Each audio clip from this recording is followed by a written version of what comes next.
Special focus.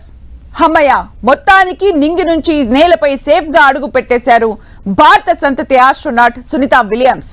ఇక సవాళ్లు ముగిసినట్లే, సమస్యలకు ఎండ్ కార్డు పడినట్లే అని అనుకుంటున్నారా? Just a minute. అసలు ఛాలెంజెస్ ఇప్పుడే మొదలయ్యాయంటున్నారు నాసా శాస్త్రవేత్తలు, వైద్య నిపుణులు. ISS లో 9 నెలల పాటుండి జీరో గ్రావిటీలో తేలి ఆడుతూ ఆస్ట్రోనాట్స్ కనిపించడం చూడ్డానికి వింతగా సరదాగా ఉండొచ్చు. కానీ అక్కడ ఎక్కువ రోజులుండి ఇక్కడికి రావడం వల్ల వ్యోమగాములు చాలా శారీరక మానసిక సమస్యల్ని ఫేస్ చేయాల్సి ఉంటుందంటున్నారు. నింగిలో ఛాలెంజెస్ దాటారు, ఇక నేలపై సవాళ్లు స్వాగతం పలికాయా? What next?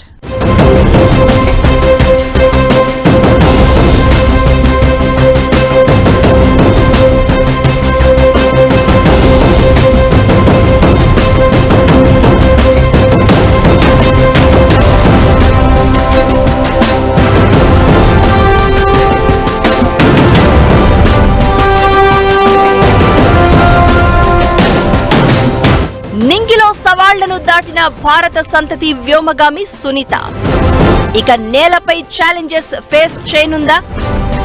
Gravity life astronauts కు పునర్జన్మ లాంటిదేనా? భూమిపై వ్యోమగాముల జీవనం కొన్నాళ్లు భారమేనా? ఇక్కడ ఎదురయ్యే ఆరోగ్య సమస్యల్ని ఎలా అధిగమిస్తారు? అంతరిక్షంలో చిక్కుకుపోయి 9 నెలల పాటు నిరీక్షించి సేఫ్ గా భూమిపైన అడుగు పెట్టారు భారత సంతతి ఆస్ట్రోనాట్ సునీత విలియమ్స్, ఇతర వ్యోమగాములు. దీంతో అందరిలో పెద్ద టెన్షన్ కు ఎండ్ కార్డ్ పడింది. స్పేస్ టూర్ అంటేనే జీరో గ్రావిటీ, చాలా రిస్క్ తో కూడుకున్నది. ఇప్పుడు భూమిపై సునీత, ఇతర ఆస్ట్రోనాట్స్ కు ఆరోగ్యపరంగా సవాళ్లు తప్పవా? జీవనం భారమేనా? ఇంతకీ ఇక్కడ ఎలాంటి సమస్యలు ఎదుర్కొంటారు? ISS లో సునీత సహచర ఆస్ట్రోనాట్ బుచ్ విల్మోర్ 9 నెలల పాటు చిక్కుకుని ఎన్నో అడ్డంకుల్ని దాటి భూమికి చేరుకున్నారు. ఇక్కడ భూమిపైకి రాగానే వాళ్లు అందరిలా లైఫ్ లీడ్ చేయడం అయితే అంత ఈజీ కాదు. భూమిపై గురుత్వాకర్షణ వాతావరణానికి అనుకూలంగా వాళ్ల శరీరం సర్దుకోవడానికి కొంత సమయం పడుతుందని వైద్య నిపుణులు అంటున్నారు. అందుకే సునీత విల్మోర్ ఫ్లోరిడా సముద్రంలో ల్యాండ్ అయ్యాక స్పేస్ ఎక్స్ క్యాప్సుల్ నుంచి నేరుగా నాసా రీహాబిలిటేషన్ సెంటర్ కు తీసుకెళ్లారు. వైద్య పరీక్షల తర్వాత 45 రోజుల పాటు డాక్టర్ల పర్యవేక్షణలోనే వాళ్ల జీవితం సాగనుంది. కొన్ని వారాలు అయితే తప్ప మళ్లీ గ్రావిటీ లైఫ్ లో సాధారణమైన మనుషుల్లా వాళ్లు జీవించలేరు. ఈ మధ్య కాలంలో ఎన్నో సమస్యల్ని వాళ్లు ఫేస్ చేయాల్సిందే. 9 నెలల పాటు అంతరిక్షంలో జీరో గ్రావిటీ మధ్య సునీత విల్మోర్ గడిపారు. దీంతో వీళ్ల శరీరంలో కొన్ని మార్పులు చోటు చేసుకుని ఉంటాయి. శూన్య గురుత్వాకర్షణ కారణంగా బ్లడ్ సర్క్యులేషన్ ఎక్కువగా తలకే చేరుతుంది. దీంతో కొన్ని ద్రవాలు తలలో చేరుకుంటాయి. అందుకే కిందకొచ్చాక ముఖం బొద్దుగా ఉబ్బినట్లు, కాళ్లు సన్నగా తగ్గిన శరీరాకృతిలో సునీత, ఇతర ఆస్ట్రోనాట్స్ కనిపించారు. సాధారణ జీవితం గడిపేందుకు కావలసిన ఆరోగ్యం కోసం వీరిని నిరంతరం వైద్యుల పర్యవేక్షణలో ఉంచుతున్నారు. వైద్య నిపుణుల సూచనలతో పలు వ్యాయామాలు, ధ్యానం లాంటివి చేయించనున్నారు. ముఖ్యంగా గురుత్వాకర్షణ శక్తి లేని ప్రాంతంలో వారు ఇన్నాళ్లు ఉండి వచ్చారు. దీంతో కండరాలు బాగా బలహీనపడతాయి, ఎముకలు గట్టిదనం కోల్పోతాయి, నాడీ సమస్యలు, కంటి చూపు ఇబ్బందులు ఎక్కువగా ఎదుర్కోవాల్సి ఉంటుంది. 6 నెలల కంటే ఎక్కువ రోజులు అంతరిక్షంలో ఉన్నప్పుడు సహజంగానే ఎముకల్లో కాల్షియం, ఇతర ఖనిజ లవణాలు శరీరం కోల్పోతూ వస్తుంది. అలా బోన్ సెన్సిటివ్ గా మారుతుంది. అందుకే ముందుగా ఎముకల సాంద్రతను పెంచడం కోసం 3 నెలల పాటు రకరకాల సప్లిమెంట్స్ ను వైద్యులు వీళ్లకు అందిస్తారు.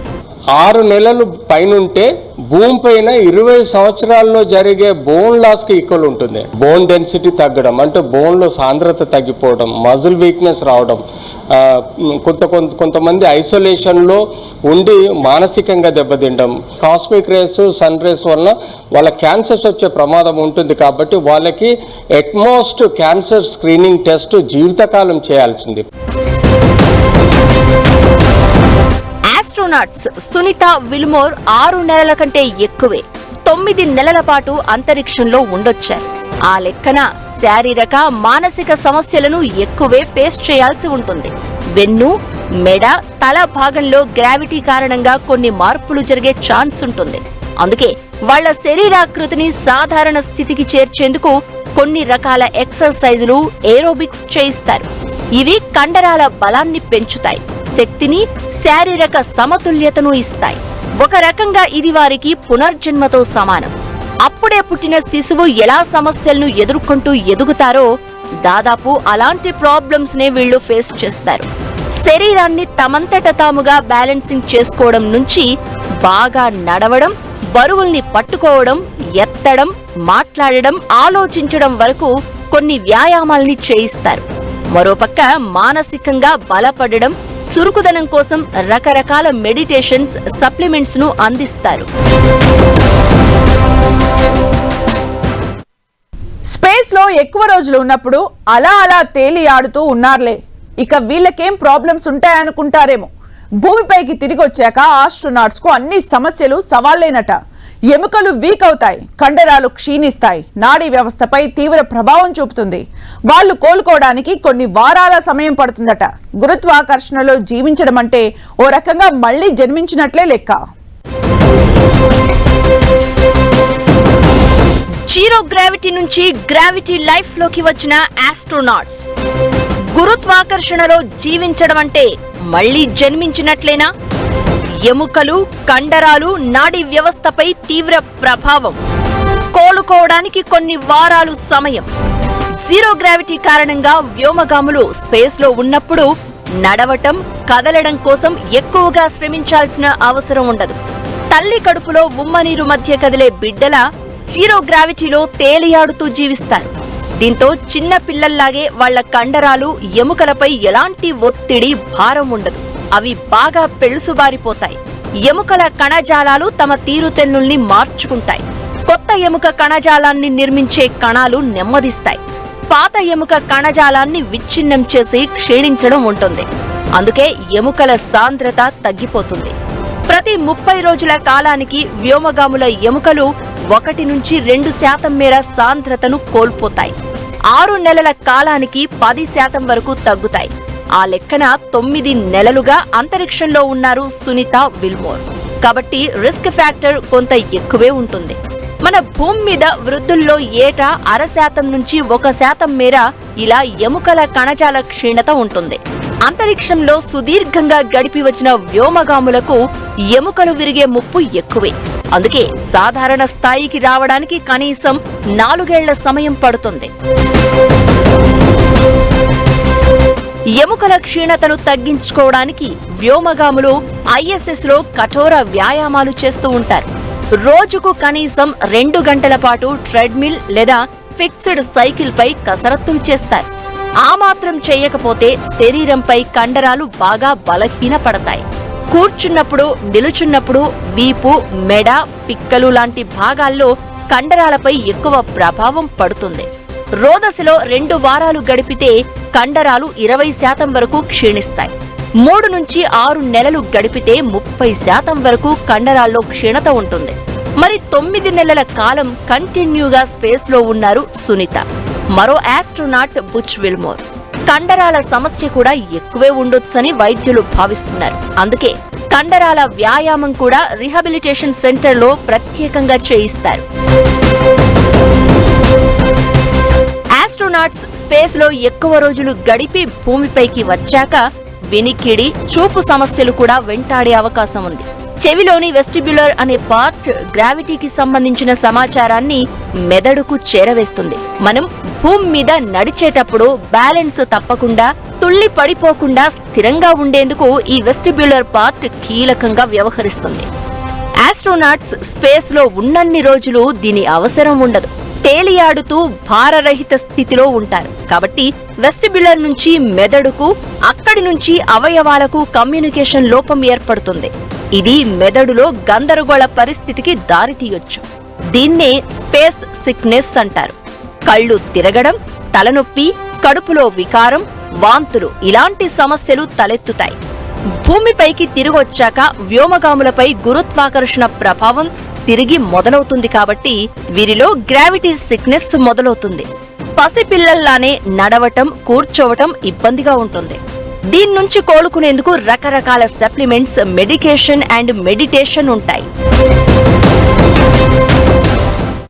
మనకు బ్రెయిన్లో కొన్ని సమస్యలు, వట్టేగో, ఇంకంపాటిబిలిటీ, సక్రమంగా బ్యాలెన్స్ చేసుకోవడం లాంటి సమస్యలు, అంతేగాక కంటి శుక్లాలు రేడియేషన్ వలన వచ్చే ప్రమాదం ఉంటుంది. నోరులో కొన్ని ఇన్ఫెక్షన్స్ రావడం, అంటే బ్యాక్టీరియా కానీ ఫంగల్ ఇన్ఫెక్షన్స్ రావడం. ఆ తర్వాత హార్ట్లో కొన్ని కార్డియోవాస్కులర్ చేంజెస్, అంటే హీమోగ్లోబిన్ తగ్గిపోవడం. ఇంకోటి ఆస్ట్రోనాట్స్కి యూజువల్గా అనీమియా వచ్చి హార్ట్ ప్రాబ్లమ్స్ రావచ్చు. భూమిపై గురుత్వాకర్షణ శక్తి వల్ల బాడీలో రక్తం, ఇతర ద్రవాలను శరీరంలోని దిగువ భాగాల్లోకి లాగుతుంది. గుండె వాటిని పైకి పంపు చేస్తుంది. ఇది నిరంతర ప్రక్రియ. స్పేస్ లో ఈ సిస్టమ్ దెబ్బతింటుంది. శరీరంలో ఎగువ భాగానికి చేరే రక్తం, ద్రవాలు అక్కడే పేరుకుపోతాయి. దీనివల్ల కొందరు వ్యోమగాముల ముఖాలు ఉబ్బినట్లు కనిపిస్తాయి. తలలో రక్తం, ద్రవాలు పేరుకుపోవడంతో వినికిడి, చూపు సమస్యకు దారితీయొచ్చు. రోదసిలో ఉన్నప్పుడు గుండె పనితీరు, ఆకృతి మారుతుంది. కండరాల క్షీణత వల్ల రక్తనాళాలు కుచించుకుపోయే ప్రమాదం ఉంది. అలాంటప్పుడు భూమికి తిరిగి వచ్చాక బ్లడ్ ప్రెషర్ నియంత్రించడం కష్టం. ISS లో ఉన్నప్పుడు నాలుక భూమిపై ఉన్నంత ఫ్రీగా ఉండదు. అందుకే తిరిగొచ్చాక మాట్లాడే విధానం మారుతుంది. శరీరం బేబీ ఫీట్ ఎఫెక్ట్ ను పొందుతుంది. స్పేస్ లో నడవటం ఉండదు కాబట్టి కాలి చర్మం దళసరితనాన్ని కోల్పోయి చిన్నపిల్లల చర్మంలా తయారవుతుంది. పాదాలు భూమిపై పెట్టి నడవడం కష్టమవుతుంది. అందుకే కొన్ని రోజుల పాటు నడవటం ప్రాక్టీస్ చేస్తారు. శరీరంలో రోగ నిరోధక వ్యవస్థపై స్పేస్ టూర్ ప్రభావం ఉంటుంది. భూకక్షలో రేడియో ధార్మికత వల్ల వ్యోమగాముల్లో తెల్ల రక్త కణాలు తగ్గిపోతాయి. దీంతో ఇమ్యూనిటీ తగ్గి చిన్న చిన్న సమస్యలకే శరీరం సహకరించకపోవడం, జబ్బుల బారిన పడడం పెరుగుతుంది. ఇది క్యాన్సర్, నాడీ క్షీణత, ఇతర వ్యాధుల ముప్పును పెంచే అవకాశం ఉంటుంది. ఇలా స్పేస్ టూర్ చేసి రావడం అంటేనే రిస్క్ ఫ్యాక్టర్. పైగా ఎక్కువ రోజులు అక్కడ గడిపి రావడం అంటే మనిషి పునర్జన్మ ఎత్తినట్లే లెక్క.